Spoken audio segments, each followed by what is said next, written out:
So DJI has finally given us the firmware update that lets us use the FPV goggles with their normal drones, like the Mavic 3 and the Mini 3 Pro. And I and a lot of other people have been waiting for this for a long time, so I'm really excited to try it out. So it's exactly what I'm going to do today. I'm going to test it out and see if it's a usable function or if it's more of a gimmick at the moment. And I've driven less than an hour out of the city, and I found this beautiful valley with a river down there and mountains up here. So you can say I'm pretty excited to be living in the south of France. This is what I'm getting. So I've got a few different setups that I'm trying today, and here they are. Firstly, we've got the Mini 3 Pro. Then we have the Mavic 3 Classic. Then we have the DJI Goggles 2. You can also do this with the Goggles V2. And then we have the RC Motion Controller 2.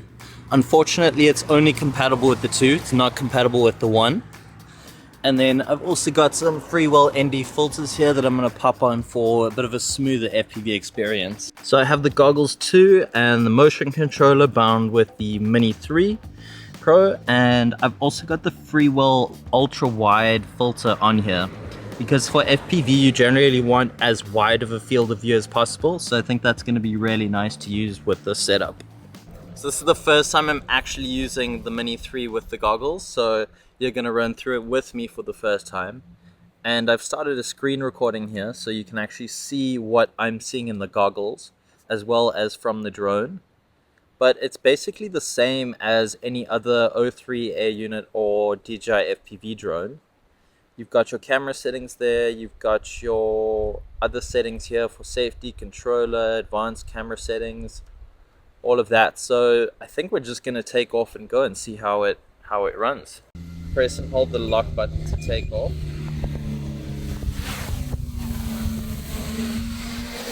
Okay, now we've taken off. Press and hold the lock button to land. And now it's kind of just a point. Wow, this is pretty cool. Okay. Oh, wow. Oh, this is really cool. Okay, this is not very fast, but this motion controller is actually, it's literally like a Nintendo Wii remote, where if you move the controller around, you get that circle on the screen, and that's where the drone is going to go. Wow, this is way cooler than I thought, actually. You know, one of the major points of this, I thought, was to introduce people into the world of FPV, and I think this might be a really good way to do it, actually. Oh, so you actually spin by rotating the controller like this, and then it's basically just squeezing the trigger to go forward, and I think you can actually go backwards by pushing the trigger forward as well. Okay, it's not letting me go backwards, but it's fine. You only really go forwards when you're flying FPV anyways. But I think this is pretty slow for me. I want to see how fast I can go. But so far, I'm loving this. It is really cool. It's far more immersive than the normal experience you get when you're flying a drone. And I'm really shocked at how close it feels to actually flying a real FPV drone. They've got the camera tilting with the drone upwards and downwards, so it's kind of like locked like a normal FPV drone, and it is really, really cool. I'm also liking that wider field of view with the freewheel filter, and yeah, with FPV you generally want as wide of a field of view as possible, so putting that on there is definitely going to give you a more immersive FPV experience. But yeah, this is really slow for me. I definitely want to pick up the speed a bit. So now we're in sport mode, and okay, wow, well, yeah, we're a lot faster now. So now we're going up to 16 meters per second. And this is really cool. Wow. I genuinely did not think it was going to be this fun. This is actually really enjoyable. Now we're going down that canyon. We're losing signal, but just because there are a bunch of trees in the way here. But let's go up this mountain a bit, and then I want to see if we can do any like slope soaring, because that's one of my favorite thing with FPV drones, is to be able to slope soar down a mountain. Okay, so it looks like we can't actually go above 120 meters, which is a bit of a shame, but it's fine. We'll do what we can. And now I'm going to attempt to dive into this valley here. We are down over there, and you still get the home point on screen, which is really cool. I love that home point. Okay, we're going to attempt to do as much of a dive as possible now. Okay. It's not quite the speed you get with the normal FPV drone, but especially when going down. Yeah, this is not the same thing at all. But you know what? Introducing you into FPV this is perfect, because using the goggles can be a bit daunting at first, because you're used to normally being able to see the drone, look up from your controller, look at the drone. So a lot of people kind of struggle with that at first. But if you're flying a drone like this for the first time with these goggles, it's really going to be the perfect introduction for you. But yeah, it definitely does not have that acceleration and max speed that you want when flying an FPV drone. And let's go past these trees. And wow, that is really cool. I don't know if I would do this on like a daily basis, just because I think I'd get bored of it, but I'm actually really loving what they've done here. I was worried it was going to really feel like a GPS drone just using the goggles, but this really feels like I'm actually flying the Mini 3 as an FPV drone. It's obviously not as maneuverable and as fast, but for the general experience, I really like it. It's pretty cool. You can get a lot more dynamic shots with flying past trees and stuff like that. So you could use this in addition to flying the Mini 3 like a normal drone, if you don't want to bring an FPV drone and a normal GPS drone. And you can still get that kind of fast, dynamic movement that this would be really hard to do with the normal controller. Unfortunately, the clouds have come in a bit and I can feel a bit of rain, but we're still going to power through. So now I've got the Mavic 3 set up, Mavic 3 Classic, and it's bound to the controller and the goggles too. Okay, so I'm guessing this is going to be quite a lot of the same process, but I'm hoping we can get a bit more speed with the Mavic 3 because it's a bit bigger and faster of a drone. Okay, time to try this guy out. Okay, yeah, we've immediately got more speed than the Mini 3 Pro.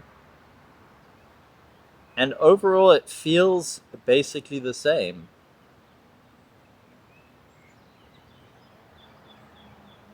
It's got that FPV feeling, you can get that nice roll, but you do get a fair bit more speed with the Mavic.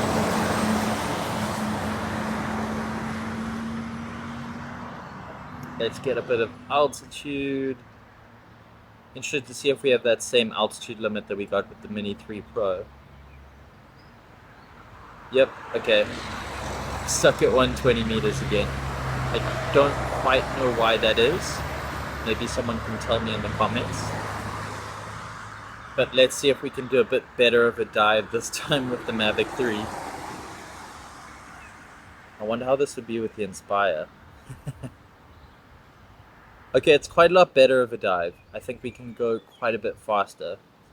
But I think to get the full potential of using this setup, you're going to want to not be diving, but more flying at more of a level height and going close to trees and other objects and stuff like that. Let's pick up some speed here. So this is the max speed we can go at, and it's 18 meters per second. So that's not bad. It's a bit faster than the Mini 3 Pro. And we should be getting some decent motion blur because of our ND filter. And they have made it really feel a lot more like a real FPV drone, and not just using the goggles with a normal DJI drone, which I really like. And here we can get some more swooping shots. gliding past the trees there. And again, these are shots that would be pretty difficult to get with the normal controller, especially with the roll.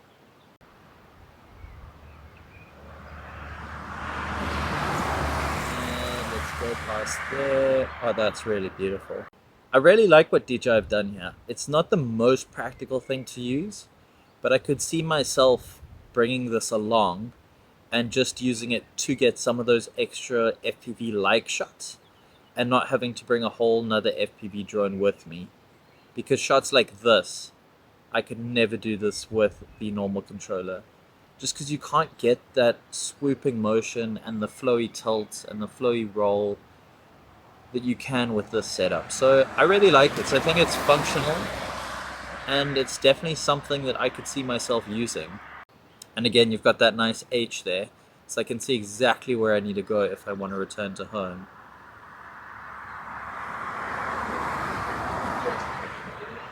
And let's do a bit of a swoop down here, and I'm going to try swoop past the trees where I am. And this kind of shot is just not possible with the normal controller. I mean, you could try, but it's never going to look as good as this. Going down this river here, you can't get this smooth, swoopy motion with the normal controller. And I'm amazed you can do it with the Mavic 3, because I always thought this is something you'd have to use an FPV drone for, but no, you don't. That's really nice. It's letting me adjust where it is, even while it's landing. So it's landing on its own now, I'm not doing anything. And it's doing a good job. So I'm done flying now, and I'm gonna give my verdict out here. So I flew the Mini 3 Pro and the Mavic 3 Classic, and they both worked surprisingly well with the setup. I would say they both felt very similar, but I think the Mavic 3 range is gonna work better for the setup simply because it's bigger, handles wind better, and it's got the higher top speed, so it's gonna feel less like it's holding you back, if that makes sense. But in saying that, the Mini 3 Pro also works perfectly fine with the setup. It is pretty windy here, and I didn't notice the wind with either of the drones. I don't know if I'd recommend buying the goggles and the controller just for this usage with these drones, but if you have the goggles ready and maybe you just need to buy the controller, I would 100% recommend it, because not only is it a lot of fun, but I think this also has a really good use case. Like I said, when you want to get FPV style shots and you don't have an FPV drone, this is the perfect solution for that, because it really does let you do more FPV-like maneuvers that I don't think are really possible to do with the normal controller. So overall, I'm really impressed. I think DJI implemented this really well, and let me know if you try it out and what your thoughts are. If you're interested in getting either of these drones or the other equipment I used in this video, check the description below, and I'll see you in the next one.